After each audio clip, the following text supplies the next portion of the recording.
जब भी प्रेम की परिभाषा की बात होती है तो सबसे पहले राधा और कृष्ण का नाम लिया जाता है।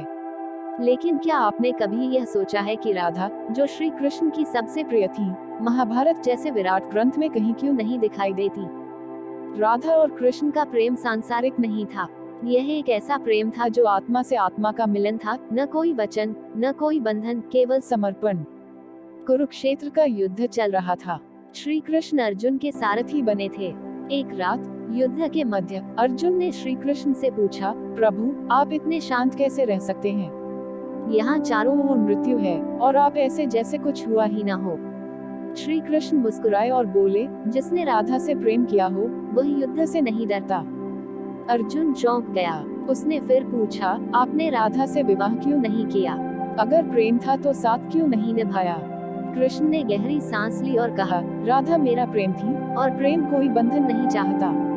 विवाह संसार का नियम है, लेकिन राधा से जो मेरा संबंध था वो इस लोक के नियमों से परे था। वो आत्मा का संयोग था जो जन्मों तक चलता है। इधर वृंदावन में राधा रोज यमुना किनारे बैठती थी और बांसुरी की धुन को कानों में समेट लेती थी। कोई उनसे पूछता, राधे, कृष्ण अब द्वारका में है, फिर भी तुम उनकी प्रतीक्षा करती हो?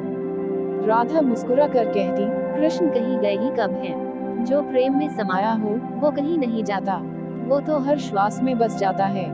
राधा ने कभी कृष्ण से कोई अधिकार नहीं मांगा, न ही कोई शिकायत की, क्योंकि उनका प्रेम मांगता नहीं था, केवल देता था। और कृष्ण, वे हर क्षण राधा को याद करते थे। जब वे अर्जुन को गीता का ज्ञान दे रहे थे, तब भी उनके अंतर्मन में राधा की छवि थी। वो छवि जो उन्हें याद दिलाती थी कि प्रेम का अर्थ क्या है। प्रेम का अर्थ त्याग है, समर्पण है, बिना किसी स्वार्थ के किसी के लिए जीना।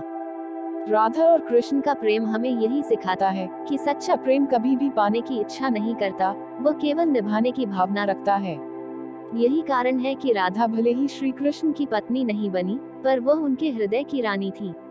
और आज भी जब कोई कृष्ण का नाम लेता है तो राधा का नाम स्वतः जुड़ जाता है, क्योंकि कृष्ण बिना राधा अधूरे हैं और राधा बिना कृष्ण केवल प्रतीक्षा है।